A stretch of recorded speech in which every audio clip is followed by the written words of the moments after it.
O sangue ainda estava quente quando encontrei ela. Meu nome é Roberto dos Santos, tenho 38 anos e há 15 anos rodo as estradas deste Brasil. Nasci em Montes Claros, interior de Minas, filho de um mecânico que sonhava em ter um caminhão próprio, mas nunca conseguiu. Quando papai morreu, prometi a ele que realizaria esse sonho por nós dois. Hoje tenho meu Scania vermelho, placa de Belo Horizonte, que batizei de Fé em Deus. Nome que está estampado no para-brisa dianteiro em letras douradas. Era uma terça-feira de março, por volta das 3 da tarde. O sol castigava forte na BR-116, próximo a Itaobim, e o asfalto tremia de calor, como sempre acontece nessa região.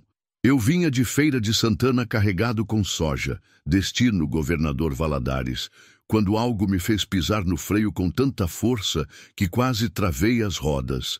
Bem no meio da pista, havia um corpo coberto com um lençol branco. Do lado, um saco preto jogado no chão e uma pistola que brilhava sob o sol escaldante. Meu coração disparou. Em 15 anos de estrada, já tinha visto de tudo. Acidente, briga de bar, gente bebendo pinga no meio do nada. Mas aquilo ali era diferente. Tinha cheiro de morte no ar. Parei o caminhão no acostamento, liguei o pisca-alerta e desci devagar. Olhei para os dois lados da rodovia. Nenhuma alma viva. Só eu, o calor infernal e aquela cena que parecia saída de um filme de terror. Minha mão tremia quando me aproximei do corpo. Por um momento pensei em dar meia volta, subir no caminhão e seguir viagem como se nada tivesse acontecido. Afinal, quem garante que não era uma armadilha?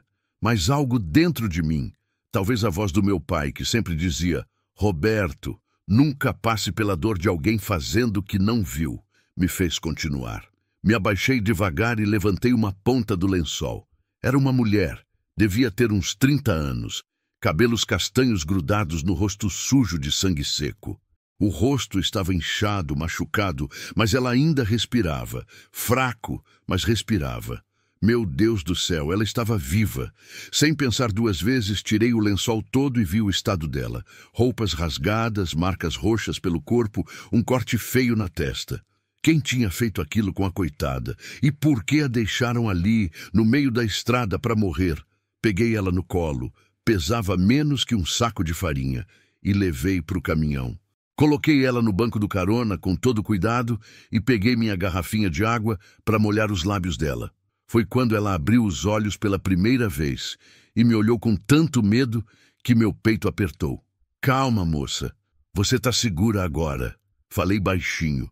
Mas ela só balançou a cabeça e tentou se afastar de mim. Estava apavorada, coitada. Eu sou o Roberto, sou caminhoneiro. Vou te levar para o hospital mais próximo, tá bom? Ela tentou falar alguma coisa, mas só saiu um gemido. Estava muito fraca. Liguei o caminhão e saí em direção à cidade. Itaobim ficava uns 20 quilômetros para trás, mas tinha um hospital pequeno lá.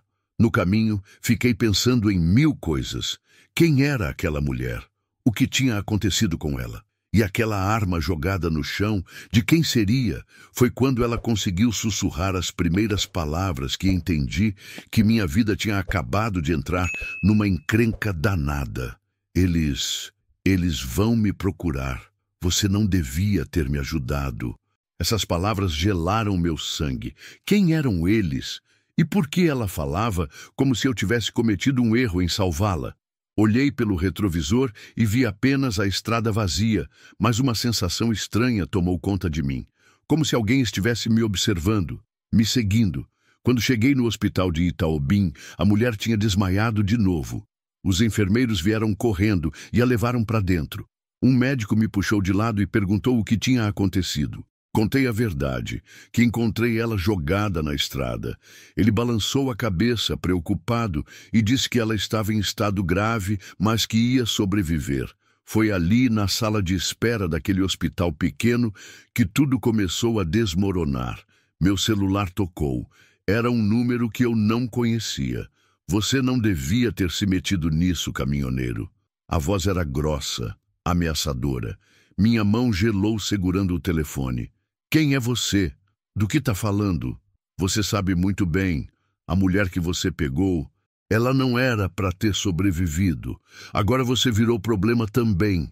A ligação caiu. Olhei em volta da sala de espera e senti como se todas as pessoas estivessem me olhando. Será que tinha alguém me vigiando? Meu coração batia tão forte que eu tinha certeza de que todo mundo conseguia ouvir. Foi nesse momento que entendi. Ao salvar aquela mulher, eu tinha entrado numa história muito maior e mais perigosa do que podia imaginar. E agora não tinha mais volta. A ligação tinha sido o primeiro aviso. O segundo veio 3 horas depois, quando eu ainda estava no hospital, esperando notícias sobre o estado da mulher. Estava na lanchonete do hospital tomando um café e tentando entender o que estava acontecendo quando vi pela janela 2 homens de terno escuro parados ao lado do meu Scania. Um deles estava anotando alguma coisa num papel, provavelmente a placa. O outro olhava direto para a janela da lanchonete, como se soubesse exatamente onde eu estava. Meu sangue gelou. Paguei o café rapidinho e saí pela porta dos fundos do hospital. Dei uma volta grande pelo estacionamento para chegar no meu caminhão sem ser visto, mas quando cheguei lá, os homens já tinham sumido. Só que eles deixaram um recado, um papel pregado no para-brisa com uma mensagem que me fez tremer as pernas. Você tem 24 horas para entregar ela de volta. Se não, não precisava completar a frase. Qualquer um entenderia a ameaça. Voltei correndo para o hospital e procurei o médico que tinha atendido a mulher. Dr. Henrique, um senhor de uns 50 anos, com cara de quem já tinha visto muito sofrimento na vida. Doutor, preciso falar com a moça que trouxe. É urgente. Ele me olhou desconfiado. Ela ainda está muito fraca, Sr. Roberto. Perdeu muito sangue e tem sinais de espancamento grave. O ideal seria deixá-la descansar. Doutor, o senhor não entende. A vida dela está em perigo. E a minha também. Mostrei o papel que achei no caminhão. O médico leu e sua expressão mudou completamente. Meu Deus, isso é uma ameaça séria. Vou chamar a polícia. Não! Falei rápido demais e percebi que tinha soado desesperado. Quer dizer, deixa eu conversar com ela primeiro. Preciso entender o que está acontecendo. Dr. Henrique me levou até o quarto onde ela estava internada. Era um quarto simples, com 2 camas, mas ela estava sozinha. Estava acordada, olhando para a janela com uma expressão triste que partia o coração. Quando me viu, seus olhos se encheram de lágrimas. Você não devia ter voltado, ela disse com a voz fraca. Agora eles sabem que você me ajudou. Me aproximei devagar da cama. Moça, eu nem sei seu nome ainda, mas preciso que você me conte o que está acontecendo.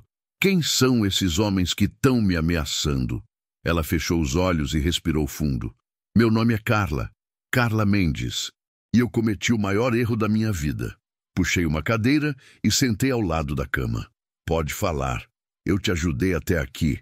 Não vou te abandonar agora. Eu era casada com um homem chamado Marcos Pereira. Pelo menos era o nome que ele usava. Descobri que ele estava envolvido com tráfico de drogas, lavagem de dinheiro, coisas muito ruins. Quando tentei sair de casa, ele me espancou e disse que, se eu contasse alguma coisa para alguém, ele me mataria. Carla parou para tomar fôlego. Peguei o copo d'água da mesa de cabeceira e ofereci para ela. Obrigada, ela continuou. Eu consegui escapar uma noite, mas levei comigo um pendrive com informações sobre os negócios dele.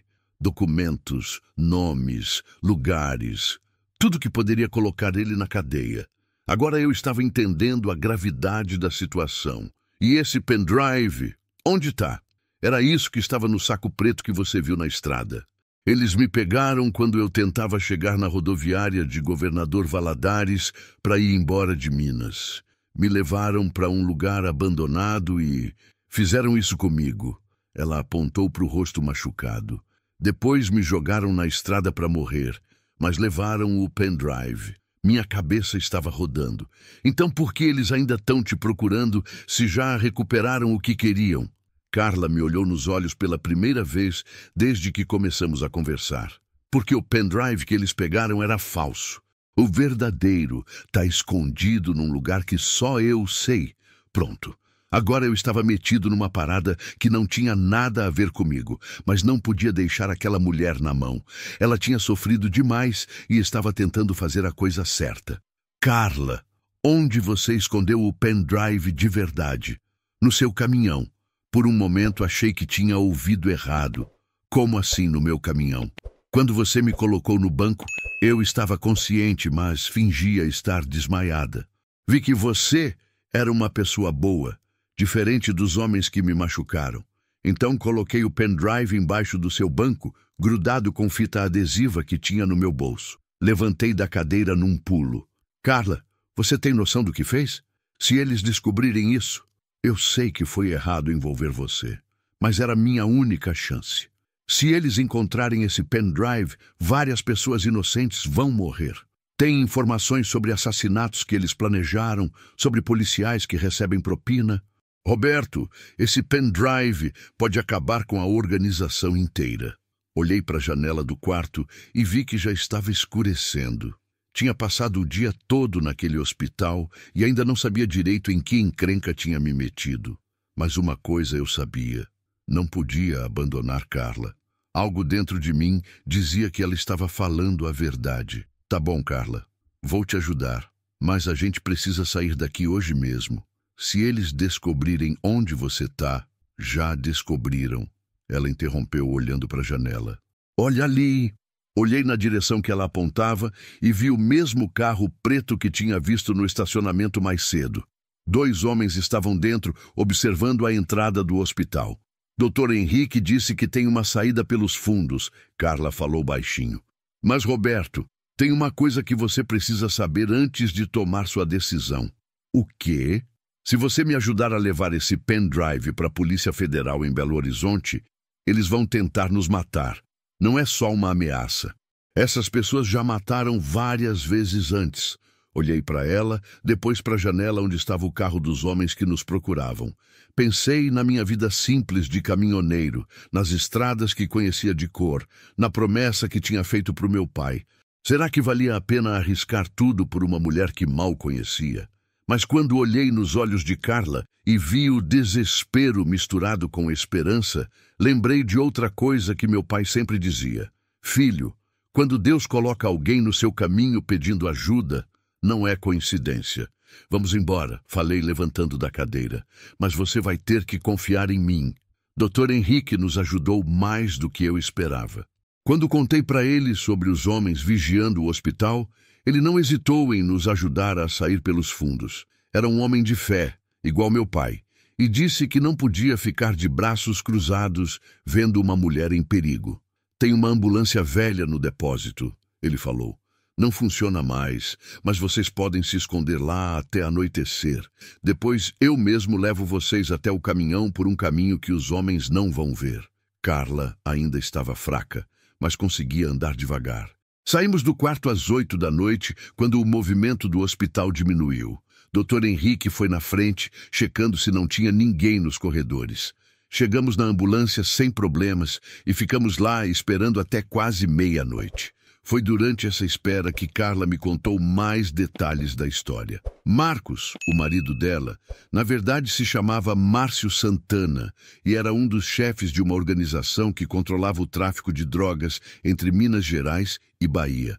Usava uma empresa de transportes como fachada. Daí, eles conhecerem bem as estradas e os pontos de parada dos caminhoneiros. Por isso eles acharam você tão rápido, ela explicou. Eles têm contatos em todos os postos da região. Alguém deve ter visto você parar no hospital. Isso explicava muita coisa. Também explicava por que eles sabiam meu número de celular. Quando o Dr. Henrique voltou para nos buscar, ele estava nervoso. Os homens ainda estão lá na frente, mas consegui uma distração. Pedi para o enfermeiro da recepção ligar para eles, dizendo que uma mulher machucada tinha dado entrada pela emergência. Eles foram verificar. Temos poucos minutos. Saímos correndo pelos fundos do hospital. Meu Scania estava estacionado numa rua lateral, longe dos olhares curiosos. Quando chegamos perto do caminhão, meu coração quase parou. A porta do lado do motorista estava aberta. Eles mexeram no meu caminhão, sussurrei para Carla. Ela ficou pálida. O pendrive. Nos aproximamos devagar. Por sorte não tinha ninguém por perto. Subi na boleia e logo vi que tinham revirado tudo. Meus documentos estavam jogados no chão.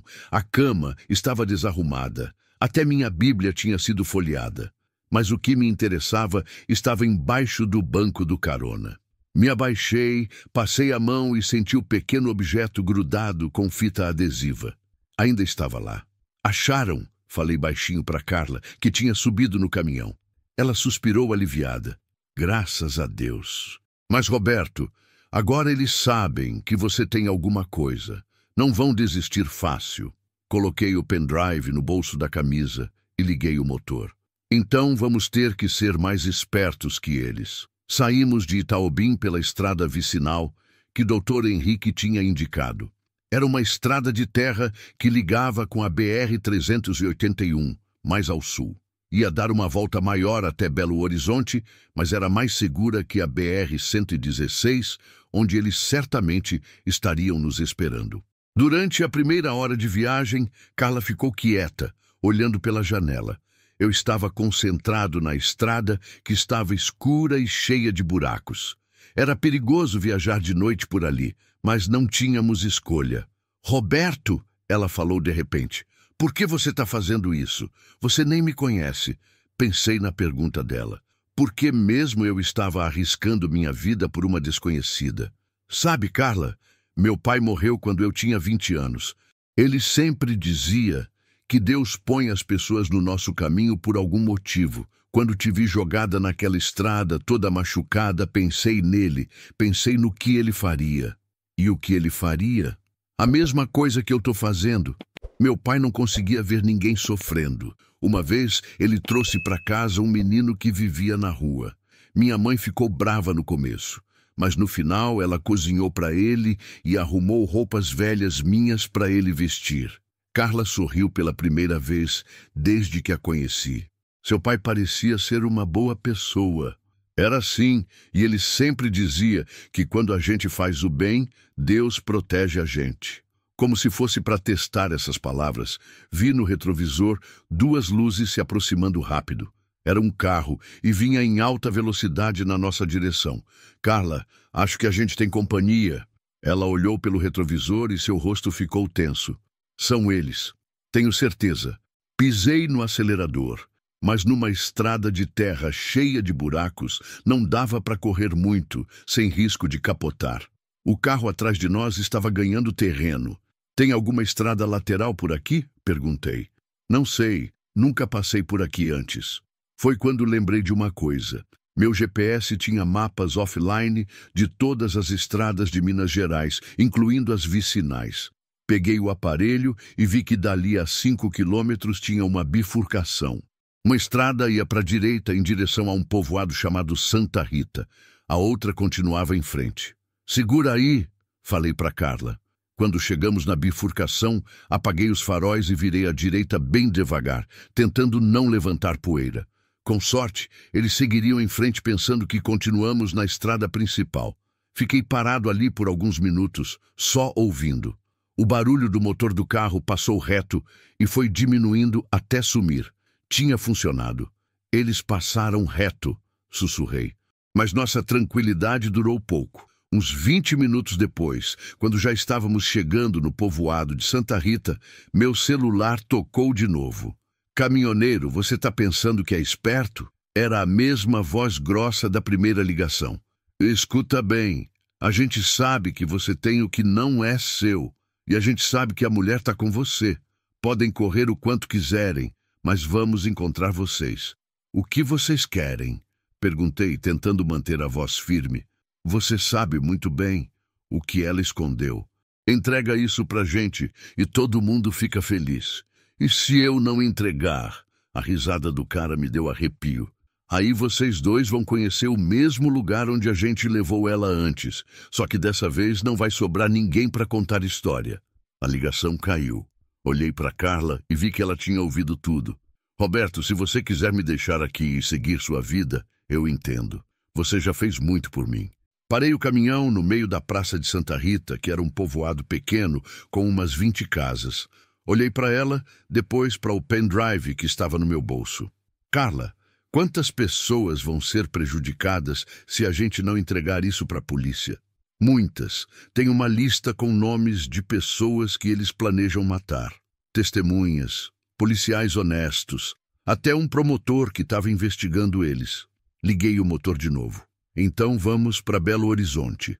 Mas agora vamos ter que ser mais criativos para chegar lá. Era madrugada quando saímos de Santa Rita por uma estrada ainda menor, que segundo meu GPS ia dar numa BR-262. Ia ser uma volta enorme, mas talvez fosse nossa única chance de chegar vivos em Belo Horizonte. Só não imaginava que o pior ainda estava por vir. A BR-262 estava deserta às 4 da manhã. Eu dirigia há mais de 6 horas seguidas e estava começando a sentir o cansaço, mas não podia parar. Cada posto de gasolina, cada restaurante na estrada, podia ser uma armadilha. Carla tinha adormecido no banco do carona. Depois de tudo que ela tinha passado, o corpo dela pediu descanso.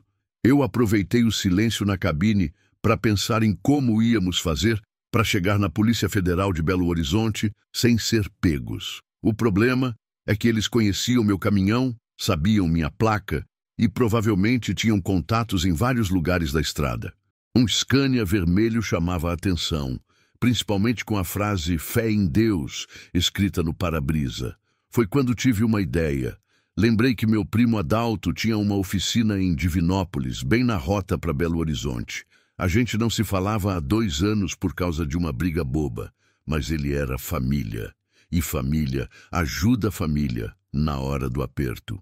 Peguei o celular e liguei para ele. Tocou várias vezes antes dele atender, com a voz de quem tinha acabado de acordar. Alô, quem é? Adalto, é o Roberto. Sei que é cedo, mas preciso da sua ajuda.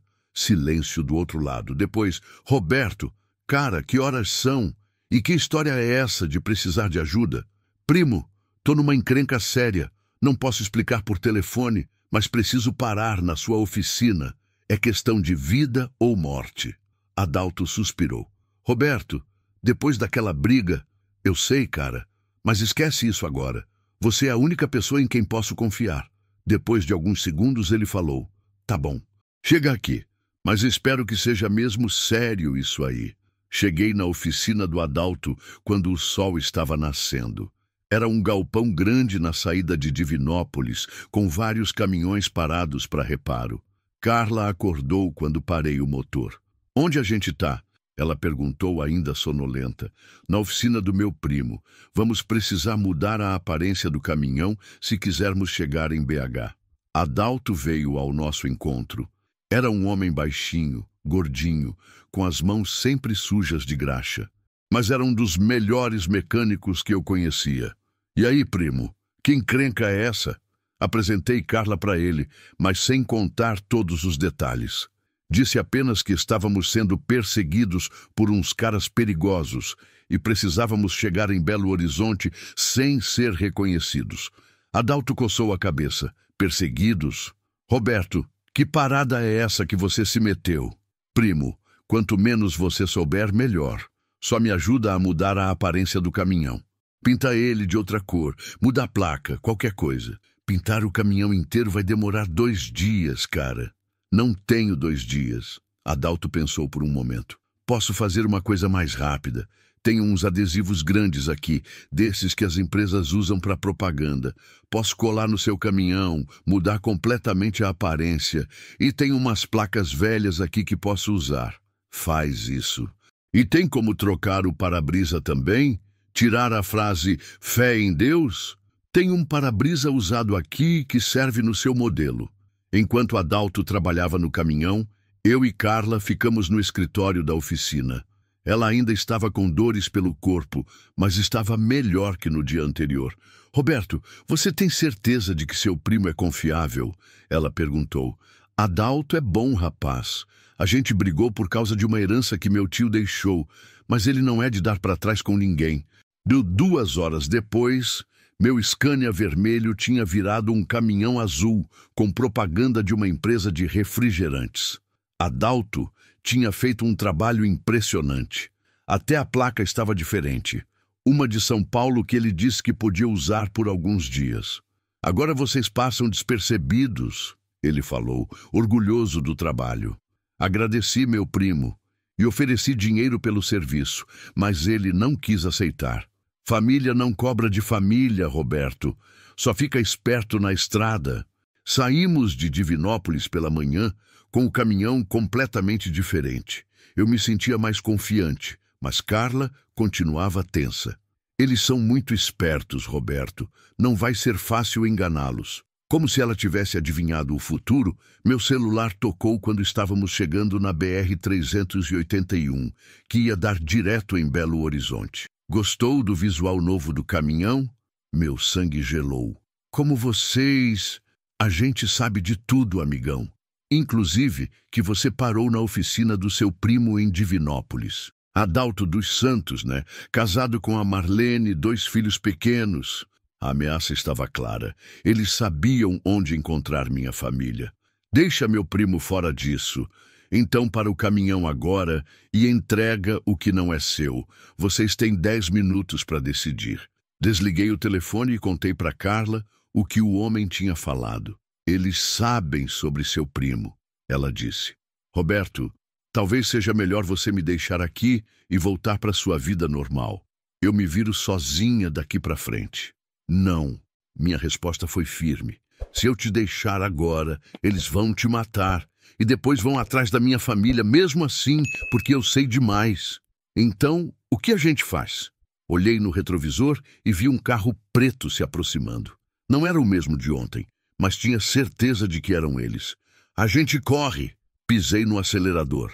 O Scania respondeu bem, mas um caminhão carregado não consegue competir com um carro em velocidade. O carro preto colou atrás de nós. Foram os 15 minutos mais tensos da minha vida. Eles ficavam atrás, acelerando e diminuindo, como se estivessem brincando com a gente. Carla se segurava no banco, com o rosto pálido de medo. Ali na frente tem um posto da polícia rodoviária, ela falou, apontando uma placa na estrada. Era nossa chance. Acelerei o máximo que pude e entrei no posto em alta velocidade, buzinando sem parar. Vários policiais saíram correndo para ver o que estava acontecendo. O carro preto passou direto, sem parar. Desci do caminhão tremendo e fui falar com o sargento que parecia estar no comando. Sargento, estão tentando nos matar. Preciso falar com a Polícia Federal urgente. O policial me olhou desconfiado. Calma aí, cidadão. Que história é essa? Mostrei para ele o pendrive que estava no meu bolso. Isso aqui tem informações sobre uma quadrilha de traficantes. A mulher que está comigo no caminhão tem provas que podem prender vários bandidos. O sargento ficou mais sério. Vocês vão ter que vir comigo para a delegacia prestar depoimento. Não dá tempo para isso. Eles sabem onde a gente está a todo momento. Sargento, pelo amor de Deus, me ajuda a chegar na Polícia Federal de Belo Horizonte. Carla desceu do caminhão e se aproximou de nós. Quando o sargento viu o estado dela, o rosto ainda inchado, os machucados no braço, sua expressão mudou completamente. Minha senhora, quem fez isso com a senhora? Os mesmos homens que estão nos perseguindo, ela respondeu. Sargento, eu tenho provas de que uma organização criminosa está planejando matar várias pessoas. Preciso entregar isso às autoridades competentes. O sargento pensou por alguns segundos. Tá bom, vou dar escolta para vocês até a divisa de BH. Mas depois vocês ficam por conta própria. Foi o que salvou nossa vida naquele dia. Viajamos os últimos 100 quilômetros até Belo Horizonte com uma viatura da polícia rodoviária na nossa frente e outra atrás. Não vimos mais o carro preto pelo caminho. Quando chegamos na capital, o sargento nos deixou na porta da Superintendência da Polícia Federal. Era meio-dia de quarta-feira, e eu sentia como se tivesse vivido uma semana inteira nas últimas 24 horas. Obrigado, sargento, falei apertando a mão dele. O senhor salvou nossa vida. Faça um bom proveito dessas informações, ele respondeu. E se cuidem. Gente assim não desiste fácil. Quando as viaturas foram embora e ficamos sozinhos na porta da Polícia Federal, senti um alívio imenso.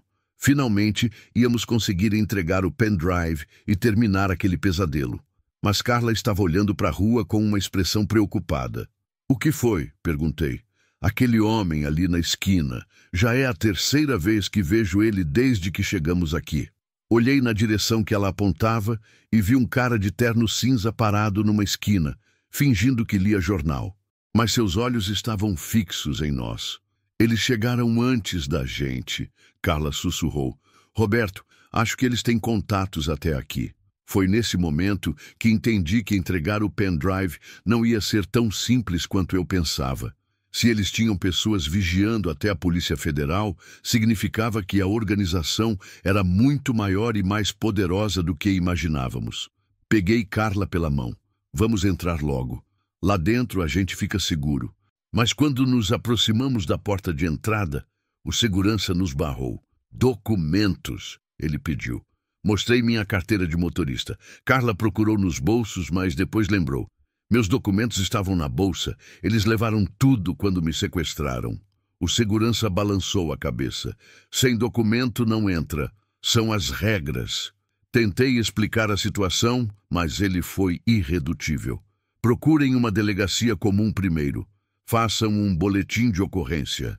Depois voltam aqui com os documentos em ordem. Saímos da Polícia Federal mais frustrados do que quando chegamos. O homem da esquina continuava lá, agora falando no celular e nos observando.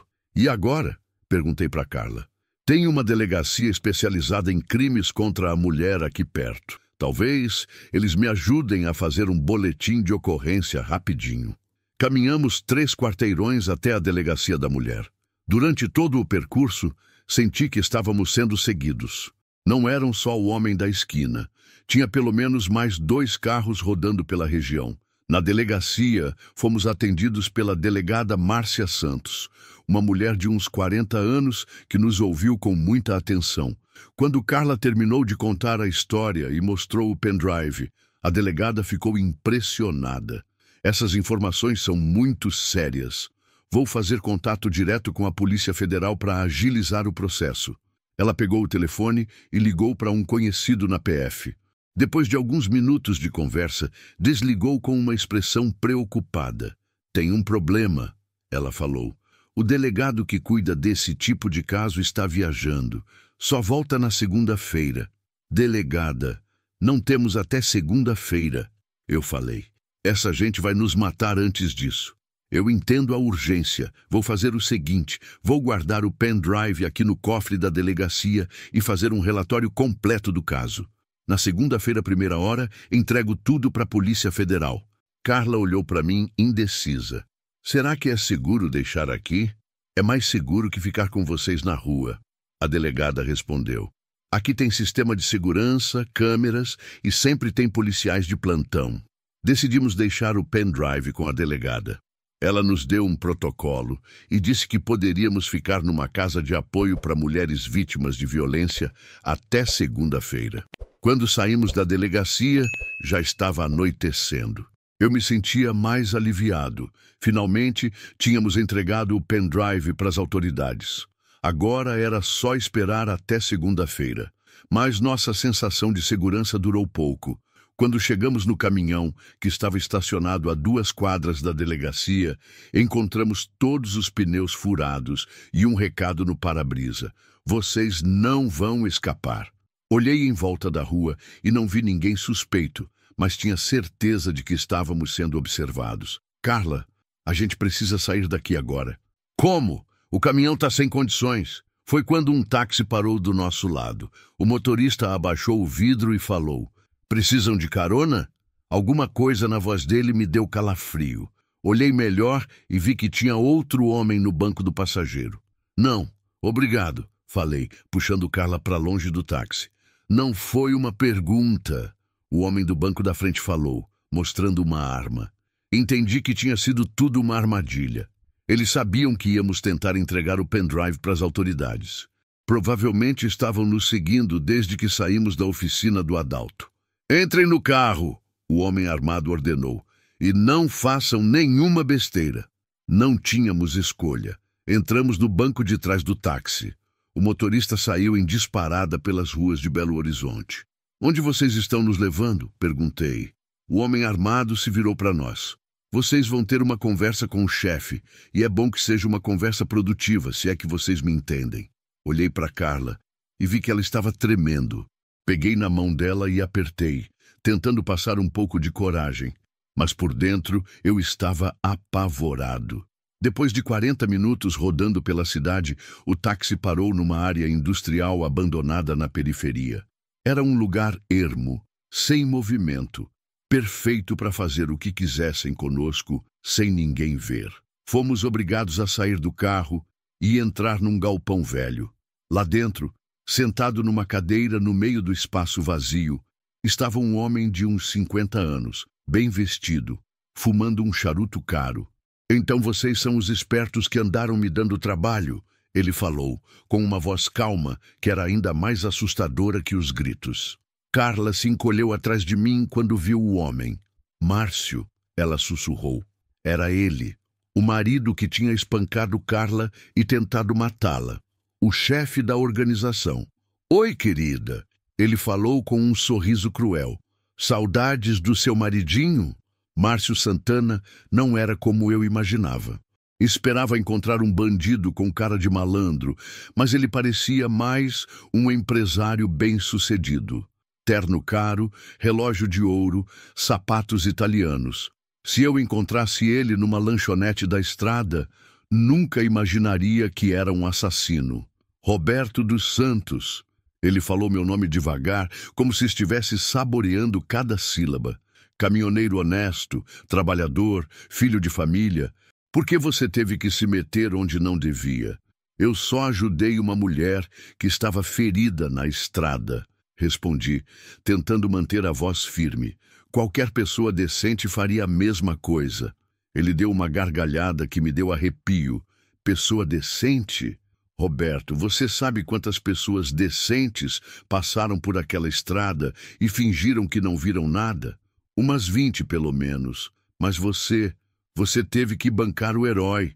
Márcio se levantou da cadeira e começou a andar em volta de nós. Tinha 3 homens armados no galpão, todos nos vigiando. Carla, minha querida esposa, ele continuou, agora olhando para ela. Você achou que ia conseguir me prejudicar? Que ia entregar aquele pendrive e eu ia preso? Carla finalmente encontrou coragem para falar. Você é um monstro, Márcio. Quantas pessoas você já matou? Quantas famílias você destruiu com suas drogas? Eu sou um empresário, ele respondeu calmamente. Trabalho com oferta e demanda. Se as pessoas querem comprar o que eu vendo, quem sou eu para negar? Empresário não espanca a própria mulher, eu falei, sentindo raiva crescer dentro de mim. Márcio parou na minha frente. Você não conhece minha mulher, Roberto? Carla sempre foi teimosa. Desde que a conheci, ela questionava tudo que eu fazia. Não conseguia entender que algumas coisas são necessárias nos negócios. Matar pessoas inocentes é necessário? Carla gritou. Às vezes, sim. A frieza na voz dele me fez tremer. Roberto, você quer saber uma coisa interessante? O pendrive que vocês entregaram para a delegada não serve para nada. Meu coração parou por um segundo. Como assim? Eu tenho contatos em vários lugares, inclusive na polícia. Assim que vocês saíram da delegacia, meu amigo delegado substituto foi lá e trocou o pendrive verdadeiro por um falso. Agora, as informações estão seguras comigo de novo. Carla ficou pálida. Isso não é possível. É sim, minha querida. Você achou que eu chegaria onde cheguei sendo descuidado? Eu sempre tenho um plano B, C e D. Márcio voltou para a cadeira e se sentou. Mas vocês me causaram alguns problemas. Tive que acelerar alguns planos, mover algumas operações, gastar dinheiro extra com segurança. Isso me deixou chateado. O que você quer da gente? Perguntei. Simples. Vocês vão desaparecer. Mas antes, Roberto, você vai me fazer um favor. E que favor? Você conhece as estradas daqui até a Bahia melhor que qualquer um dos meus homens. Vai me ajudar com um transporte especial, uma última viagem. Nunca! Márcio fez um sinal e um dos homens armados se aproximou de Carla, encostando a arma na cabeça dela. Tem certeza? Ele perguntou. Olhei para Carla, que estava tremendo de medo, e senti que não tinha escolha. Que tipo de transporte? 200 quilos de cocaína pura. Vale uns 2 milhões de reais. Precisa chegar em Salvador amanhã à noite. E depois? Depois vocês ficam livres. Ele sorriu, mas eu sabia que estava mentindo. Ninguém que conhecesse a face dele e soubesse dos negócios dele ia continuar vivo para contar história. Tá bom, falei, mas eu quero uma garantia. Você não está em posição de fazer exigências, Roberto. Deixa a Carla aqui. Eu faço o transporte sozinho. Quando eu voltar, vocês liberam ela. Márcio pensou por um momento. Interessante. Você realmente se importa com ela, né? Tá bom. Aceito a proposta. Mas se você tentar alguma esperteza no caminho, eu sei, vocês matam ela. Exato. 2 homens me levaram até um caminhão Mercedes cinza que estava estacionado nos fundos do galpão. Era um caminhão novo, bem cuidado, mas quando abriram o baú, o cheiro que saiu de lá me deu náusea. Não era só o cheiro da droga, tinha um odor doce e enjoativo que me lembrou de algo que eu não queria pensar. 200 quilos, um dos homens falou. Tá tudo embalado certinho, o endereço de entrega tá aqui neste papel. Peguei o papel e vi que era um galpão no Porto de Salvador. Um lugar que eu conhecia bem, porque já tinha feito várias entregas por lá. E Roberto, Márcio apareceu atrás de mim. Só para você não pensar em fazer besteira, tem um GPS especial instalado no caminhão. A gente vai saber exatamente onde você está a todo momento. E se você sair da rota ou tentar parar em algum lugar suspeito, vocês matam a Carla. Já entendi. Ótimo. Agora vai. Você tem 18 horas para chegar lá. Antes de subir no caminhão, consegui trocar algumas palavras com Carla. Vai ficar tudo bem. Falei baixinho para ela. Eu vou voltar para te buscar. Roberto, eles vão matar nós dois. Você sabe disso. Não se eles precisarem de mim para os negócios deles. Vou arranjar um jeito de sair dessa. Como? Olhei em volta para ter certeza de que ninguém estava ouvindo. Lembra que eu disse que meu pai sempre falava que Deus protege quem faz o bem? Eu ainda acredito nisso. Subi no caminhão e liguei o motor. Era quase 8 da noite de quarta-feira. Para chegar em Salvador até quinta à noite, ia ter que dirigir quase sem parar. Saí do galpão com o coração apertado, deixando Carla nas mãos daqueles bandidos. Mas tinha um plano formando na minha cabeça. Um plano arriscado, que podia dar muito errado, mas era a única chance que a gente tinha. Durante a primeira hora de viagem, fiquei pensando em tudo que tinha acontecido desde terça-feira. Em menos de 2 dias, minha vida tinha virado de cabeça para baixo. Eu, que sempre fui um cara simples, estava transportando drogas para salvar a vida de uma mulher que mal conhecia. Mas quando pensei em desistir, lembrei do rosto machucado da Carla quando a encontrei na estrada. Lembrei das lágrimas nos olhos dela quando contou sobre os espancamentos que sofreu. E lembrei da voz do meu pai. Roberto, quando Deus coloca alguém no seu caminho pedindo ajuda, não é coincidência. Era quase meia-noite quando parei num posto de gasolina em Montes Claros para abastecer. O frentista era um rapaz novo que eu não conhecia, mas quando viu minha cara de preocupação, perguntou se estava tudo bem. Tô numa viagem difícil, respondi, mas vai dar tudo certo. O senhor é crente? Ele perguntou, vendo que eu tinha uma Bíblia pequena no painel. Sou sim. Então o senhor sabe que Deus não abandona seus filhos na hora do aperto. Aquelas palavras simples me deram uma força que eu não esperava. Paguei o combustível e continuei viagem, mas agora com mais determinação. O plano que estava formando na minha cabeça era simples. Quando chegasse em Salvador, na hora de entregar a carga, ia tentar contatar a Polícia Federal de lá. Sabia que era arriscado por causa do GPS, mas talvez conseguisse dar um jeito. O que eu não sabia é que Márcio Santana já estava esperando exatamente isso, e que a surpresa que me aguardava em Salvador ia ser pior do que qualquer coisa que eu podia imaginar. Às 2 da manhã, quando estava passando por Vitória da Conquista, meu celular tocou. Como tá a viagem, Roberto? Era Márcio. Tranquila, chego lá no horário. Ótimo. Só para você saber, sua amiga Carla tá bem, por enquanto. Mas ela pediu para te falar uma coisa. Ouvi um barulho do telefone sendo passado para alguém, depois a voz fraca de Carla. Roberto, não confia em ninguém quando chegar lá. Eles têm... A ligação foi cortada no meio da frase. Tinha sido um recado. Carla estava tentando me avisar sobre alguma coisa. Mas o quê? Continuei dirigindo pela madrugada, com a sensação crescente de que estava entrando numa armadilha ainda maior em Salvador. Mas não podia voltar atrás. A vida de Carla dependia de mim. E eu não ia decepcionar a confiança que ela tinha depositado em mim. Cheguei em Salvador às 5 da tarde de quinta-feira, depois de 21 horas quase sem parar. Só tinha parado para abastecer e para comer alguma coisa rapidinho em 2 postos no caminho. Meus olhos ardiam de cansaço, mas a preocupação com Carla me mantinha acordado. O endereço que Márcio tinha me dado ficava numa área industrial do Porto, um lugar que eu conhecia bem das minhas viagens anteriores. Era uma região meio abandonada, com vários galpões vazios e pouco movimento de pessoas. Quando cheguei no local indicado, vi que era um galpão grande com as portas abertas. Tinha 3 homens me esperando, todos com cara de poucos amigos. Um deles acenou para eu entrar com o caminhão. Estacionei dentro do galpão e desliguei o motor. Um dos homens se aproximou da janela. Roberto, sou eu. Pode descer. O patrão quer falar com você. Desci do caminhão e olhei em volta. O galpão era maior do que parecia de fora, com várias divisórias e escritórios improvisados. No fundo, vi uma mesa com alguns homens ao redor, examinando papéis. Um deles se levantou e veio na minha direção. Era um homem alto, moreno, com uma cicatriz no rosto que ia da orelha até o queixo. Roberto dos Santos, ele falou. Prazer te conhecer. Sou o baiano. Apertei a mão dele, tentando parecer calmo. Trouxe a encomenda do Márcio.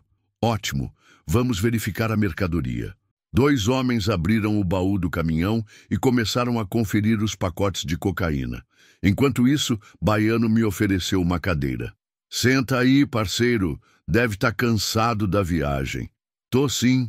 Agora só quero voltar para Minas. Baiano sorriu, mas não era um sorriso amigável. Ah, sobre isso... Tem uma mudança de planos. Meu coração acelerou. Como assim? Márcio ligou há 1 hora. Disse que precisa que você faça mais uma entrega. Só que dessa vez é aqui mesmo em Salvador. Coisa rápida. Mas que tipo de entrega? Nada demais. Só levar umas caixas para um cliente especial. Um dos homens que estava conferindo a carga gritou do caminhão. Tá tudo certo aqui, baiano? Beleza, ele respondeu. Depois se virou para mim. Roberto, o caminhão já está sendo descarregado. Em 2 horas você sai daqui com a nova carga. E a Carla? Quando ela vai ser liberada? Ah, sua namoradinha.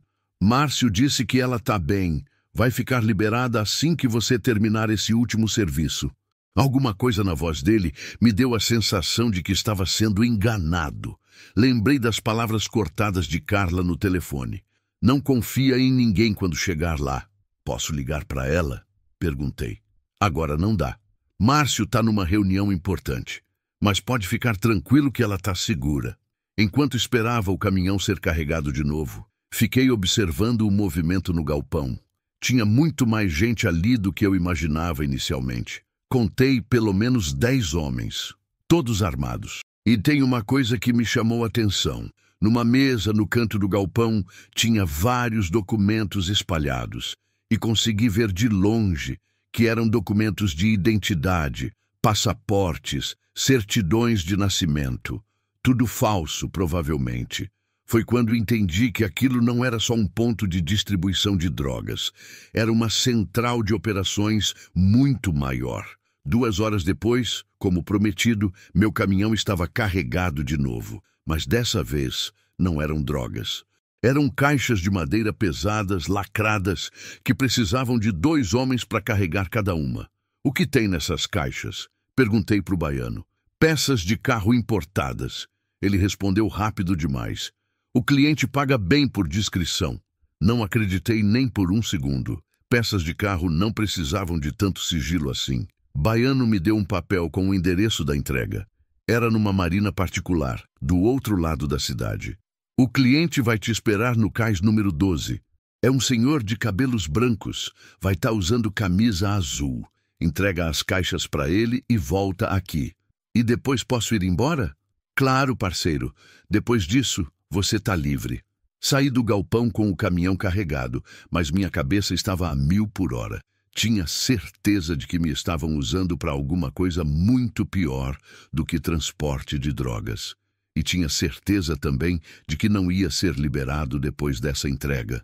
No caminho para Marina, passei por uma delegacia da Polícia Federal. Por um momento pensei em parar e contar tudo, mas lembrei do GPS no caminhão e da ameaça contra Carla. Se eu demorasse muito para fazer a entrega, eles iam desconfiar. A Marina ficava numa área nobre de Salvador, com vários iates e lanchas caras ancoradas. Encontrei o cais número 12, sem problemas. Lá estava o homem que Baiano tinha descrito. Cabelos brancos, camisa azul, uns 60 anos. Mas quando me aproximei dele, levei um susto. Reconheci o rosto dele de algum lugar. Roberto dos Santos? Ele perguntou. Sou eu. O senhor é o cliente? Sou sim. Coronel Pereira. Foi aí que lembrei onde tinha visto aquele rosto. Nas notícias da TV. Coronel Pereira era um oficial militar que tinha sido preso 2 anos atrás por corrupção, mas conseguiu sair em liberdade condicional. As caixas estão no caminhão, falei, tentando não demonstrar que o tinha reconhecido. Ótimo. Meus homens vão descarregar. Apareceram 4 homens vestidos de marinheiros e começaram a transportar as caixas para o iate do coronel. Eram caixas muito pesadas para serem peças de carro. Enquanto esperava o descarregamento, o coronel puxou conversa comigo. Você trabalha há muito tempo com o pessoal do Márcio? Não, senhor. É a primeira vez. Entendo. Bom, espero que não seja a última. Precisamos de pessoas confiáveis no nosso ramo. Que ramo é esse? Ele sorriu. Importação e exportação. Produtos especiais. Uma das caixas escorregou da mão de um dos marinheiros e bateu no chão com força. A madeira rachou e consegui ver o que tinha dentro. Armas, metralhadoras, pistolas, granadas. Meu sangue gelou. Eu não estava transportando peças de carro. Estava transportando armamento pesado. O coronel percebeu que eu tinha visto o conteúdo da caixa. Roberto, você viu alguma coisa? Não, senhor. Não vi nada. Ótimo, porque pessoas que veem coisas que não devem, às vezes têm problemas de memória permanentes. A ameaça era clara. Fiquei quieto até o descarregamento terminar. Pronto, o coronel falou quando a última caixa foi colocada no iate. Pode voltar para o Baiano e dizer que a mercadoria foi entregue em perfeitas condições. Voltei para o galpão com o caminhão vazio e o coração pesado. Agora eu sabia que tinha participado de um esquema de tráfico de armas, além das drogas. Se a polícia descobrisse, eu ia ser considerado cúmplice. Quando cheguei no galpão, Baiano me recebeu sorrindo. E aí, Roberto? Correu tudo bem? Sim, a mercadoria foi entregue. Perfeito. Agora você pode descansar. Amanhã cedo você volta para Minas. E a Carla? Ah, sobre isso. Baiano coçou a cabeça. Márcio ligou de novo. Disse que houve uma complicação. Meu coração disparou. Que complicação? Sua amiga tentou fugir. Os meninos tiveram que contê-la. Ela está machucada? Está viva. Mas Márcio disse que ela precisa aprender uma lição sobre obediência. Senti uma raiva subir pelo peito. Onde ela está? Continua em Minas. Mas agora você vai ter que fazer mais um serviço antes de buscá-la. Que serviço? Amanhã tem uma carga especial saindo daqui para Recife. Márcio quer que você leve. Não, eu já fiz o que vocês pediram. Quero minha amiga de volta. Baiano fez um sinal e 2 homens armados se aproximaram de mim. Roberto, você não entendeu ainda. Você não trabalha mais por conta própria. Agora você trabalha para a gente e a sua amiga é nossa garantia de que você vai continuar obedecendo. Foi nesse momento que entendi a verdade. Eles nunca iam liberar Carla e nunca iam me liberar também. Eu tinha virado escravo deles, obrigado a transportar drogas e armas pelo Brasil inteiro sob ameaça de morte. E se eu recusar, aí você nunca mais vai ver sua amiga viva. Me levaram para um quarto nos fundos do galpão, com uma cama velha e uma janela com grades. Era minha prisão até a próxima viagem. Deitei na cama e olhei para o teto, tentando pensar numa saída. Estava numa situação impossível. Se tentasse fugir, eles matariam Carla. Se continuasse obedecendo, ia passar o resto da vida sendo criminoso. Foi quando lembrei de uma coisa que meu pai sempre dizia: filho, quando a situação parece impossível, é hora de pedir ajuda para o único que pode tudo. Peguei minha Bíblia pequena, que sempre carregava no bolso da camisa, e comecei a orar. Pedi força, pedi sabedoria, pedi um milagre. E foi então que tive uma ideia. Uma ideia arriscada, que podia dar muito errado, mas que talvez fosse nossa única chance de sair daquela situação. O plano ia exigir muita coragem, um pouco de sorte e, principalmente, muita fé. Acordei no dia seguinte com uma determinação que eu não sentia há dias. Durante a madrugada, orando e pensando, um plano tinha se formado na minha cabeça. Era arriscado, mas era a única chance que Carla e eu tínhamos de sair vivos dessa situação. O plano dependia de 3 coisas. Primeiro, conseguir acesso a um telefone sem que eles percebessem. Segundo, ter sorte de encontrar o policial certo. E terceiro, conseguir mandar um sinal para Carla de que a ajuda estava vindo. Baiano veio me buscar às 7 da manhã. Bom dia, Roberto. Dormiu bem?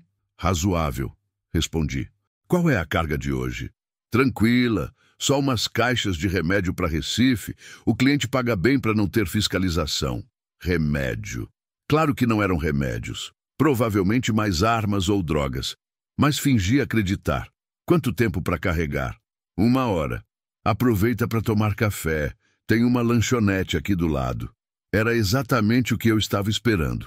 Valeu, vou dar uma voltinha. Saí do galpão e fui até a lanchonete. Era um lugar simples, com mesas de plástico e um balcão onde uma senhora de uns 50 anos servia café e pão com ovo. Mais importante, tinha um telefone público na parede. Pedi um café e esperei a lanchonete ficar vazia. Quando a senhora foi para o fundo buscar mais pão, corri para o telefone e disquei o número da Polícia Federal de Salvador que eu tinha decorado no dia anterior. Polícia Federal. Por favor, preciso falar com urgência com o delegado responsável por crimes organizados. Um momento. Meu coração estava batendo tão forte que eu tinha certeza de que todo mundo podia ouvir. Delegado Carvalho. Delegado, meu nome é Roberto dos Santos. Estou sendo obrigado a transportar drogas e armas por uma organização criminosa. Eles sequestraram uma mulher e estão me usando como ameaça. Onde o senhor está agora? Dei o endereço da área portuária. Mas não podem vir aqui agora. Eles vão perceber e matar a refém. O que o senhor propõe? Vou fazer mais uma viagem para eles, para Recife, mas na volta quero que vocês estejam me esperando num lugar que eu vou indicar. E preciso que mandem alguém para Minas buscar a mulher. Como vamos saber onde ela está? Tenho o endereço onde ela está sendo mantida. Vou mandar por SMS assim que sair daqui. Senhor Roberto, isso é muito perigoso. Seria melhor o senhor vir aqui agora e... Não dá tempo para isso. Se eu não aparecer para o serviço, eles matam ela na hora. O delegado ficou alguns segundos em silêncio. Está bem, mas eu vou precisar de mais detalhes. Rapidamente contei tudo. Sobre Márcio Santana, sobre o esquema de tráfico, sobre as armas que entreguei para o Coronel Pereira, sobre os documentos falsos que vi no galpão. Coronel Pereira está envolvido? O delegado perguntou surpreso. Tá sim. Foi para ele que entreguei as armas ontem. Isso muda tudo. Vamos agir rapidamente. Combinamos que na volta de Recife eu ia parar num posto específico na BR-101, próximo à Feira de Santana, onde a Polícia Federal estaria me esperando. Ao mesmo tempo, eles iam coordenar uma operação em Minas para resgatar Carla. Uma última coisa, delegado. Eles têm GPS no caminhão. Vocês vão ter que bloquear o sinal na hora certa. Deixa isso conosco. Desliguei o telefone e voltei para o balcão, como se nada tivesse acontecido. A senhora da lanchonete tinha voltado e me serviu o café. Tudo bem, filho? Ela perguntou, vendo minha cara de preocupação. Tá sim, dona. Só uns problemas de trabalho. Vai dar tudo certo. Deus não abandona quem tem fé. Essas palavras simples me deram força para continuar. Voltei para o galpão e encontrei meu caminhão sendo carregado. Eram caixas menores dessa vez, mas pelo cuidado que os homens tinham ao manuseá-las, eu sabia que não eram remédios legais. Baiano veio falar comigo. Roberto, essa viagem é diferente. Vai levar uns 2 dias. O cliente de Recife quer que você espere lá até sábado para pegar uma carga de volta.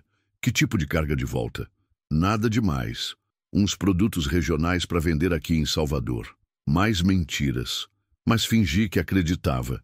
E a Carla? Como é que fica? Ela tá bem? Márcio disse que se você fizer esse serviço direitinho, domingo vocês se encontram de novo. Domingo. Se meu plano desse certo, domingo Carla e eu estaríamos livres e Márcio estaria preso. Saí de Salvador às 10 da manhã, com o caminhão carregado e o coração cheio de esperança pela primeira vez em dias. A viagem até Recife ia demorar umas 8 horas, mas eu tinha usado uma parte desse tempo para pensar em cada detalhe do plano. No meio do caminho, parei num posto para abastecer e aproveitei para mandar o SMS para o delegado Carvalho com o endereço onde Carla estava sendo mantida em Minas. Era um sítio abandonado nos arredores de Montes Claros, que Márcio usava como esconderijo. A viagem transcorreu sem problemas. Cheguei em Recife no final da tarde e fui direto para o endereço que Baiano tinha me dado. Era outro galpão, numa zona industrial, muito parecido com o de Salvador. Fui recebido por um homem que se apresentou como Pernambuco. Era magro, alto, com dentes de ouro que brilhavam quando ele sorria. Roberto, finalmente, estava te esperando. Trouxe a encomenda.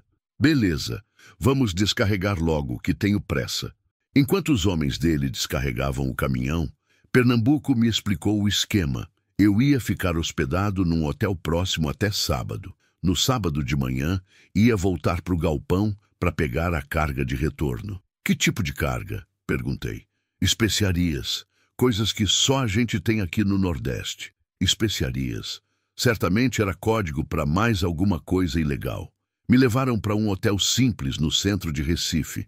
Era um lugar discreto, frequentado por caminhoneiros e viajantes. No quarto, liguei a TV e fingi que estava descansando, mas, na verdade, estava rezando e pensando em Carla. Será que o delegado Carvalho tinha conseguido mobilizar o pessoal de Minas? Será que ela estava bem? Será que meu plano ia dar certo? Na sexta-feira de manhã, meu celular tocou. Era Márcio. E aí, Roberto, como tá Recife? Tranquilo, entrega feita. Ótimo. E amanhã você pega a carga de volta. Mas quero te avisar uma coisa. Sua amiga tentou fugir de novo ontem. Meu coração gelou. O que aconteceu? Nada demais. Só demos uma lição nela. Agora ela tá mais colaborativa. Quero falar com ela. Agora não dá. Ela tá descansando. Mas domingo vocês se veem. A ligação caiu. Fiquei preocupado com Carla, mas também esperançoso.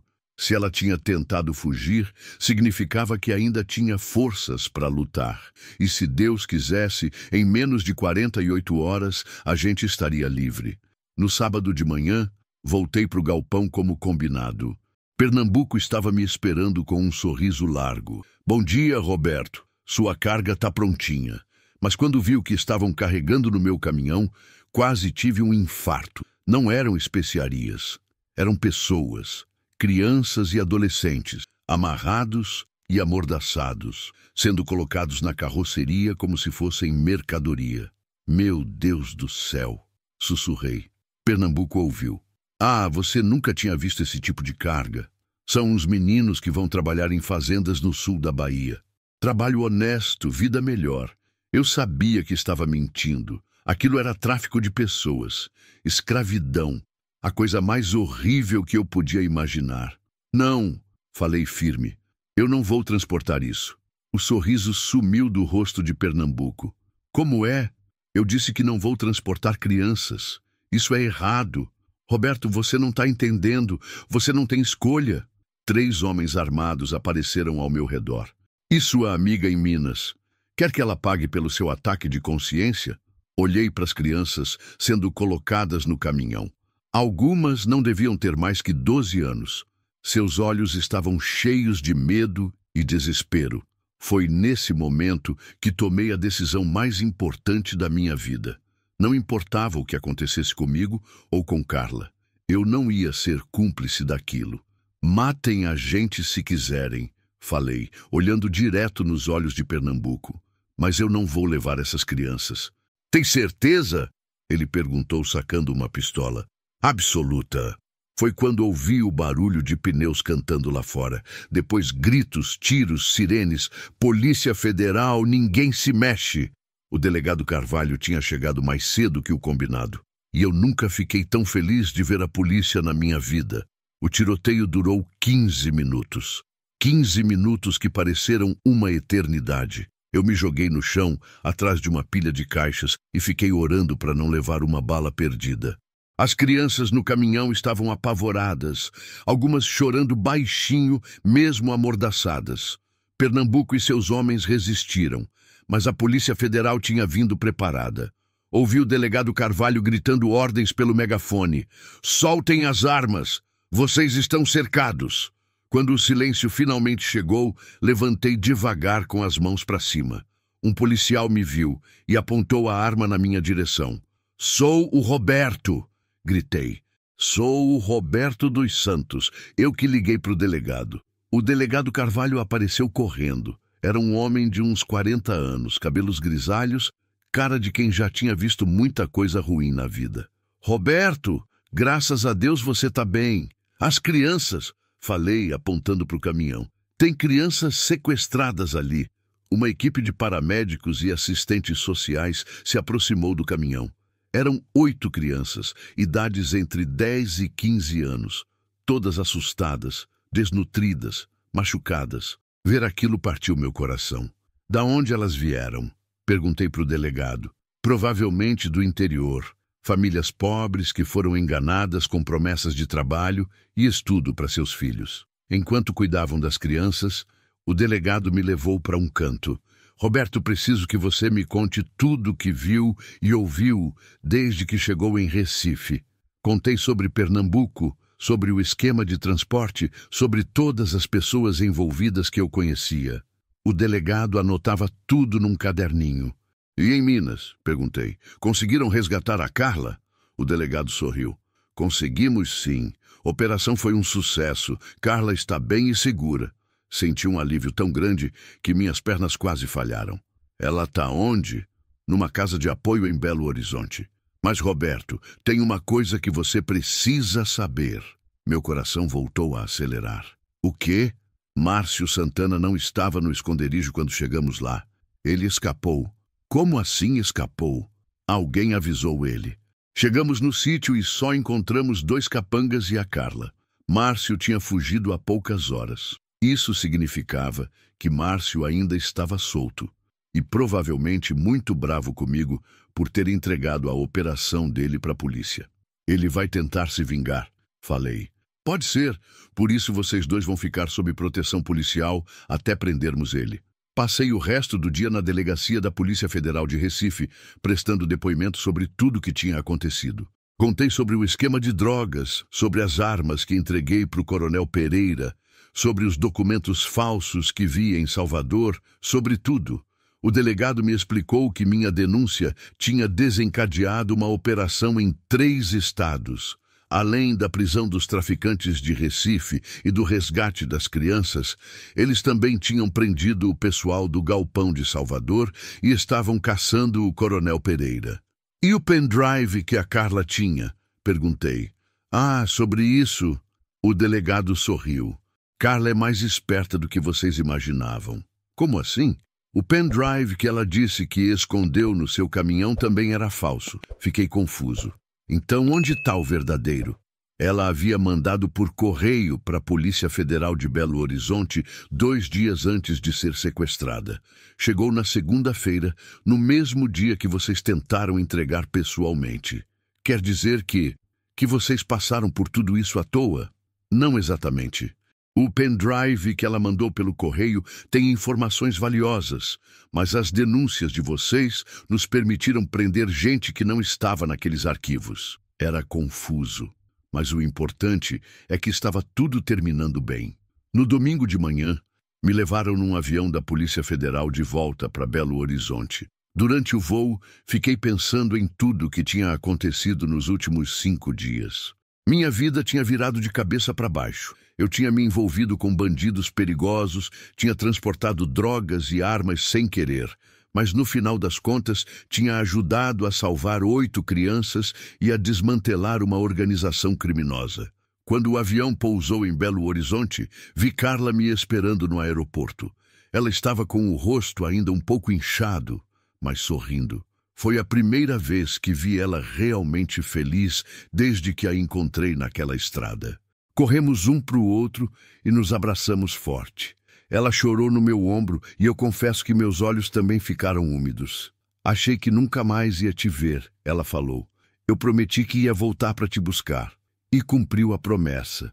O delegado que estava cuidando do caso em Minas se aproximou de nós. Pessoal, tenho boas notícias. Prendemos Márcio Santana 1 hora atrás. Onde? Perguntei. Tentando fugir para o Paraguai. Estava num carro roubado, com documentos falsos e uma mala cheia de dólares. Carla suspirou aliviada. Agora acabou de verdade. Acabou sim, o delegado confirmou. Mas vocês ainda vão ter que ficar disponíveis para os próximos meses para testemunhar no julgamento. Não me importava. O importante era que estava tudo terminado e que a gente estava vivo. Carla ficou numa casa de apoio por mais 2 semanas, se recuperando física e psicologicamente de tudo que tinha passado. Eu voltei para minha rotina de caminhoneiro, mas agora com uma missão diferente: ajudar a Polícia Federal a identificar outros esquemas criminosos nas estradas. Meu caminhão, que tinha sido apreendido durante as investigações, foi devolvido 2 semanas depois, já sem os adesivos que meu primo tinha colocado. Voltou a ser o Scania vermelho com fé em Deus no para-brisa, e foi esse fé em Deus que me deu força para passar por tudo aquilo. 3 meses depois de tudo acontecer, minha vida tinha mudado completamente. Não só por causa da experiência traumática que passei, mas principalmente por causa de Carla, que se tornou uma pessoa muito importante para mim. Ela tinha conseguido um emprego numa ONG que ajudava mulheres vítimas de violência doméstica. Usava sua própria experiência para orientar outras mulheres que passavam pelo mesmo que ela passou. Era um trabalho que dava sentido para a vida dela depois de tanto sofrimento. Quanto a mim, continuei trabalhando como caminhoneiro, mas agora com um diferencial. A Polícia Federal me deu um certificado especial que me permitia colaborar com as investigações deles nas estradas. Se eu visse alguma coisa suspeita, podia ligar direto para eles. Já tinha ajudado a desmantelar 2 esquemas menores, um de contrabando de cigarros na divisa com o Paraguai e outro de roubo de carga na região de Ribeirão Preto. Minha relação com Carla também estava evoluindo. Depois de tudo que passamos juntos, criamos um vínculo muito forte. Ela me visitava sempre que eu estava em Belo Horizonte, e eu fazia questão de passar por lá toda vez que tinha uma carga na região. Não era bem um namoro ainda. Ela ainda estava se recuperando do trauma do casamento com Márcio, mas era uma amizade profunda, baseada na confiança mútua e no carinho verdadeiro. Foi numa dessas visitas que ela me contou uma novidade que mudou mais uma vez os rumos da minha vida. Roberto, tenho uma proposta para te fazer. Estávamos no apartamento pequeno que ela tinha alugado em BH, tomando café e conversando sobre os julgamentos que estavam por vir. Que proposta? A ONG onde trabalho precisa de alguém que conheça bem as estradas para ajudar no resgate de mulheres que fogem de relacionamentos violentos em cidades do interior. Como assim? Muitas vezes essas mulheres conseguem sair das casas onde estão sendo agredidas, mas não têm como chegar nas cidades grandes onde podem receber ajuda. Elas ficam perdidas em rodoviárias, postos de gasolina, lugares perigosos. Entendi onde ela queria chegar. E vocês precisam de alguém que circule pelas estradas para identificar esses casos. Exato. Você seria como um anjo da guarda delas. E o trabalho seria remunerado. A ONG tem convênio com o governo federal. A proposta me interessou muito. Era uma chance de usar minha experiência como caminhoneiro para ajudar pessoas que realmente precisavam. Mas eu não entendo nada de assistência social, psicologia, essas coisas. Você não precisa ser psicólogo, Roberto. Só precisa ter o mesmo coração que teve quando me encontrou jogada naquela estrada. Pensei na proposta durante alguns dias. Conversei com meu primo Adalto, que me apoiou totalmente. Conversei também com o doutor Henrique, o médico de Itaobim, que tinha nos ajudado, e ele disse que era uma missão abençoada. No final, aceitei a proposta. Continuaria trabalhando como caminhoneiro autônomo, mas agora também seria um colaborador oficial da ONG Mulheres Livres. Meu primeiro caso como colaborador aconteceu 2 semanas depois de aceitar o trabalho. Eu estava viajando de Brasília para Salvador quando parei num posto de gasolina em Barreiras, na Bahia, e vi uma mulher jovem sentada num canto da lanchonete com 2 crianças pequenas. Ela estava visivelmente assustada, olhando para todos os lados como se estivesse sendo perseguida. As crianças estavam com fome, dava para ver pelos rostinhos magros. Me aproximei devagar da mesa onde ela estava. "Com licença, senhora, tá tudo bem?" Ela me olhou com desconfiança. "Tá sim, obrigada. Desculpa insistir, mas sou colaborador de uma ONG que ajuda mulheres em situação de risco. Se a senhora precisar de alguma coisa..." Foi quando ela começou a chorar. "Eu fugi de casa com meus filhos. Meu marido me batia todo dia. Ontem ele ameaçou bater nas crianças também. Sentei na mesa com ela. Qual seu nome?" "Joana. E esses são meus filhos, Pedro e Ana." "Joana, você tem família em algum lugar?" "Tenho uma irmã em Salvador, mas não sei como chegar lá. Gastei todo o meu dinheiro na passagem de ônibus até aqui." "E seu marido? Ele tá te procurando?" "Tá sim. Já ligou pro meu celular várias vezes ameaçando me matar se eu não voltar." Era exatamente o tipo de situação que a ONG me preparou para enfrentar. Liguei para Carla, em Belo Horizonte, e expliquei o caso. "Roberto, temos uma casa de apoio em Salvador. Posso ligar para lá e reservar uma vaga para ela e as crianças." "E como eu faço para levar ela até lá?" "Você está indo para Salvador mesmo, né? Leva ela no caminhão, é o mais seguro." Foi assim que Joana e os filhos dela viajaram comigo de Barreiras até Salvador. Durante o caminho, ela me contou a história dela. Casou aos 16 anos com um homem violento. Sofreu agressões durante 10 anos, tentou denunciar várias vezes, mas sempre voltava atrás por medo. "O que me deu coragem para fugir foi ver que ele ia começar a bater nas crianças também", ela disse. "Aí pensei, se ele fizer mal para os meus filhos, eu nunca vou me perdoar." Deixei Joana e as crianças na casa de apoio em Salvador. Era um lugar seguro, com assistência psicológica, jurídica e social. Vi o alívio no rosto dela quando entendeu que estava realmente protegida. "Obrigada", ela falou, me dando um abraço. "O senhor salvou nossa vida. Não fui eu. Foi Deus que colocou vocês no meu caminho." 2 meses depois, recebi uma ligação de Joana. Ela tinha conseguido um emprego numa loja em Salvador, as crianças estavam estudando e ela estava fazendo terapia para se recuperar dos traumas. "Roberto, queria te contar que consegui o divórcio. Meu ex-marido foi preso por ameaça e não pode mais se aproximar de mim." Era a melhor notícia que eu podia receber.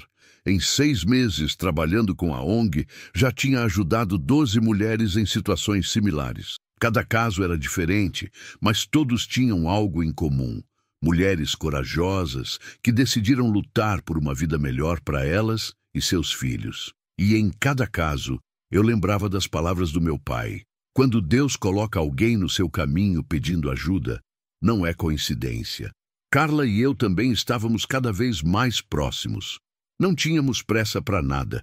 Ela ainda estava se curando dos traumas e eu respeitava o tempo dela. Mas o carinho entre nós crescia a cada encontro. "Sabe de uma coisa, Roberto?" ela me disse numa das nossas conversas. "Quando te vi pela primeira vez, jogada naquela estrada, pensei que ia morrer. Nunca imaginei que você não só ia salvar minha vida, mas ia mudar ela completamente." "A sua vida mudou a minha também", respondi. "Me ensinou que vale a pena lutar pelo que é certo, mesmo quando parece impossível." Era verdade. Antes de conhecer Carla, eu era apenas um caminhoneiro honesto que tocava sua vida sem se meter em problemas. Depois de tudo que passamos, me tornei alguém que faz da estrada um lugar melhor para o próximo. E isso me dava uma sensação de propósito que eu nunca tinha sentido antes.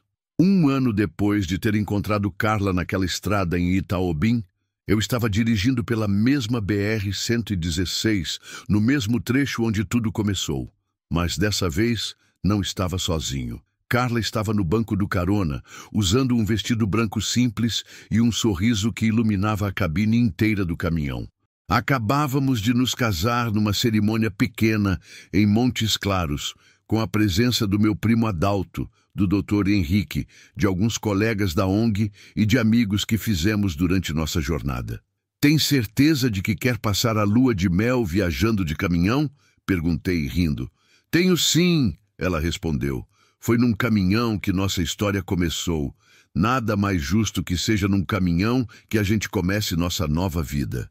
Tínhamos planejado uma viagem de 2 semanas, visitando alguns lugares especiais. A oficina do Adalto, onde meu caminhão ganhou nova aparência durante nossa fuga.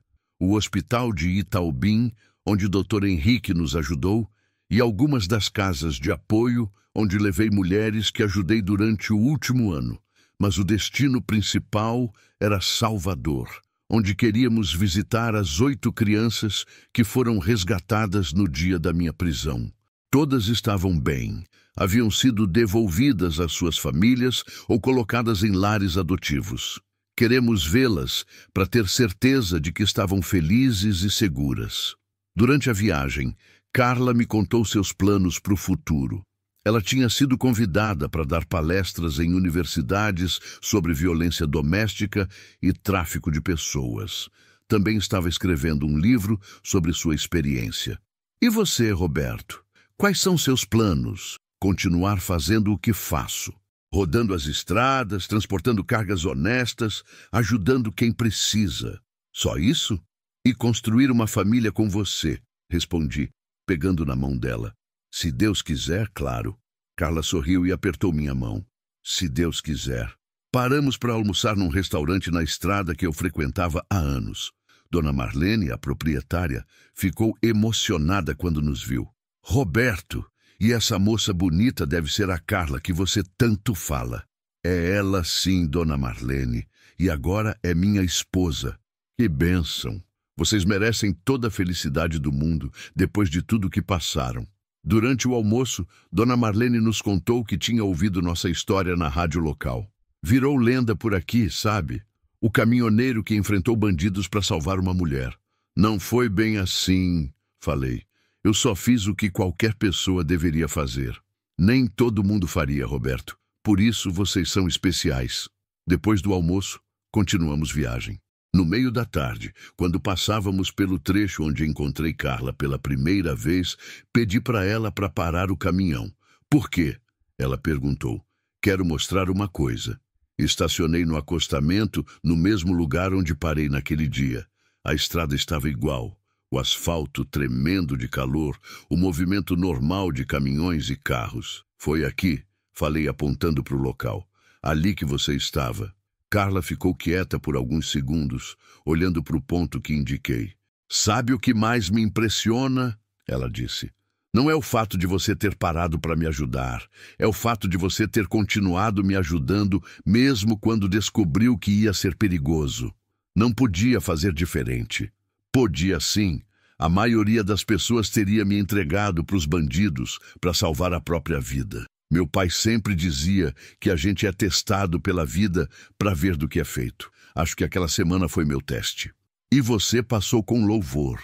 E ficamos ali parados por alguns minutos, em silêncio, cada um perdido nos próprios pensamentos. Era estranho estar naquele lugar de novo, mas desta vez como pessoas livres, casadas, com um futuro pela frente. Roberto, Carla disse de repente, tenho uma confissão para te fazer. Que confissão! Naquele primeiro dia, quando você me colocou no caminhão, eu não estava desmaiada como fingi. Estava consciente e te observando. Eu sabia, respondi sorrindo. Sabia? Sua respiração era muito regular para alguém desmaiado, e você se mexia um pouco quando eu fazia curvas. Por que não disse nada? Porque percebi que você estava com medo de mim. Achei melhor deixar você decidir quando ia se sentir segura para falar. Carla me olhou com carinho. Foi nesse momento que soube que você era diferente. Você podia ter me pressionado, podia ter me obrigado a falar, mas respeitou meu tempo. E foi quando você escondeu o pendrive verdadeiro? Não, isso eu já tinha feito antes. O pendrive verdadeiro eu mandei pelos correios 2 dias antes de ser sequestrada. O que escondi no seu caminhão era realmente falso. Então por que escondeu? Porque se eles pegassem você e revistassem o caminhão, iam encontrar alguma coisa e talvez parassem de procurar. Era uma forma de proteger o verdadeiro pendrive. E você? Essa revelação me surpreendeu. Quer dizer que você já estava pensando em me proteger naquela hora? Estava. Mesmo sem te conhecer direito, algo dentro de mim dizia que você era uma pessoa boa. E eu estava certa. Voltamos para o caminhão e continuamos a viagem. Quando chegamos em Salvador, no final da tarde, fomos direto para a casa de apoio, onde as crianças resgatadas estavam sendo cuidadas. A diretora da instituição, Dona Isabel, nos recebeu com muito carinho. Roberto e Carla, que alegria vê-los aqui. E casados, Deus abençoe essa união. Como estão as crianças? Perguntei. Todas bem. 5 já foram devolvidas às famílias. Eram casos onde os pais realmente tinham sido enganados e estavam procurando pelos filhos. As outras 3 foram adotadas por famílias maravilhosas. Dona Isabel nos levou para conhecer as instalações da casa de apoio. Era um lugar bonito, com quartos coloridos, sala de aula, quadra de esportes, jardim. As crianças que estavam lá pareciam felizes e bem cuidadas. Queremos fazer uma doação, Carla disse. Não é muito dinheiro, mas talvez ajude com alguma coisa. Qualquer ajuda é bem-vinda, Dona Isabel respondeu. Mas vocês já fizeram o mais importante. Salvaram essas crianças. Passamos 2 horas na instituição, conversando com as crianças, brincando com elas, ouvindo suas histórias. Era emocionante ver como se recuperaram bem do trauma que passaram. Uma menina de uns 12 anos, chamada Maria, se aproximou de mim. O senhor é o caminhoneiro que salvou a gente? Eu ajudei, mas quem salvou vocês foi a polícia. Mas se o senhor não tivesse ligado para a polícia, a gente ia parar onde? Era uma pergunta difícil de responder. O importante é que vocês estão bem agora. Quando eu crescer, quero ser igual ao senhor, quero ajudar as pessoas. Aquelas palavras simples mexeram comigo mais do que qualquer elogio que já recebi. Na saída da casa de apoio, Dona Isabel nos chamou num canto. Vocês sabem que mudaram a vida de muita gente, né? Não só dessas crianças, mas de todas as mulheres que Roberto ajudou depois. E de todas que Carla vai ajudar com o trabalho dela. A gente só fez o que tinha que fazer, Carla respondeu. Isso é o que torna vocês especiais. Para vocês, fazer o bem é natural. Saímos de Salvador no dia seguinte, mas antes paramos no galpão onde tudo aconteceu. Estava abandonado, com placas da Polícia Federal indicando que era área de crime. Ver aquele lugar vazio me trouxe lembranças ruins, mas também a certeza de que tínhamos feito a coisa certa. A viagem de volta para Minas foi tranquila. Carla dormiu boa parte do caminho, e eu aproveitei para pensar em tudo que tinha acontecido no último ano. Tinha começado como uma história de horror, uma mulher espancada, bandidos perigosos, ameaças de morte. Mas tinha terminado como uma história de esperança, um casal feliz, crianças salvas, uma rede de apoio funcionando para ajudar outras mulheres. No que você está pensando? Carla perguntou, acordando de repente. Em como a vida da gente mudou. Para melhor, muito para melhor. Mesmo com todo o sofrimento que passamos, por causa do sofrimento que passamos. Se nada disso tivesse acontecido, a gente nunca teria se conhecido. Você nunca teria descoberto sua vocação para ajudar outras mulheres. Eu nunca teria descoberto que podia fazer mais do que só dirigir caminhão. Carla refletiu sobre isso. É verdade, às vezes Deus permite que coisas ruins aconteçam para que coisas muito melhores possam nascer. Meu pai sempre dizia isso, que Deus escreve certo por linhas tortas. Quando chegamos em Montes Claros, nossa cidade natal, fomos direto para o cemitério onde meu pai estava enterrado. Carla nunca tinha ido lá comigo. Quero apresentar minha esposa para o senhor, falei diante do túmulo. Pai, esta é a Carla, a mulher que mudou minha vida e me ensinou que vale a pena lutar pelo que é certo. Carla colocou flores no túmulo. Obrigada por ter criado um homem tão bom, ela disse baixinho. Saímos do cemitério de mãos dadas, prontos para começar nossa nova vida juntos. Tínhamos planos, comprar uma casa pequenininha, talvez ter filhos, continuar ajudando pessoas, viajar pelo Brasil compartilhando nossa história. Mas mais importante que os planos era a certeza de que acontecesse o que acontecesse, íamos enfrentar juntos. Na última noite da nossa lua de mel, estávamos no caminhão estacionado numa estrada vicinal, olhando as estrelas pelo teto solar que eu tinha mandado instalar. Roberto, Carla disse, você se arrepende de ter parado naquela estrada? Nunca. Foi a melhor decisão da minha vida. Mesmo sabendo de todos os perigos que enfrentamos, principalmente por causa dos perigos. Me ensinaram que coragem não é não ter medo, é fazer o que é certo mesmo com medo. E se aparecesse outra pessoa precisando de ajuda na estrada amanhã? Eu pararia de novo. E você? Eu também. Olhamos para o céu estrelado e fizemos uma oração de gratidão. Gratidão por estarmos vivos, por estarmos juntos, por termos conseguido transformar uma tragédia numa bênção. A estrada que quase nos destruiu tinha se tornado o caminho da nossa redenção. E o futuro, que parecia impossível naqueles dias sombrios, agora se estendia à nossa frente, cheio de possibilidades.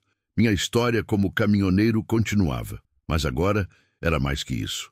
Era a história de um homem que aprendeu que, às vezes, Deus coloca pessoas no nosso caminho não só para que as ajudemos, mas para que elas nos salvem também.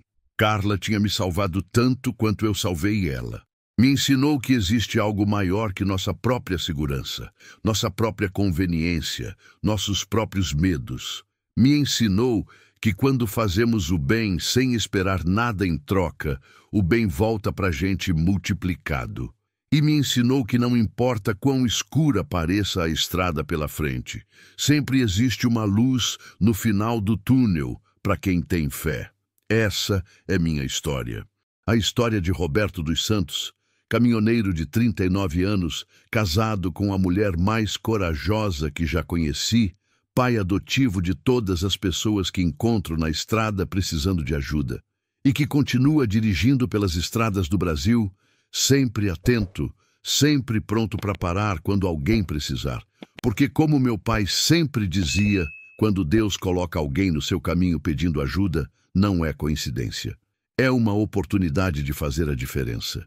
E eu nunca vou desperdiçar essa oportunidade. Se você chegou até aqui e quer ver mais histórias como esta, convido você a se inscrever no canal e ativar o sininho para não perder nenhuma história. Deixe um like para que possamos continuar compartilhando mais histórias como esta.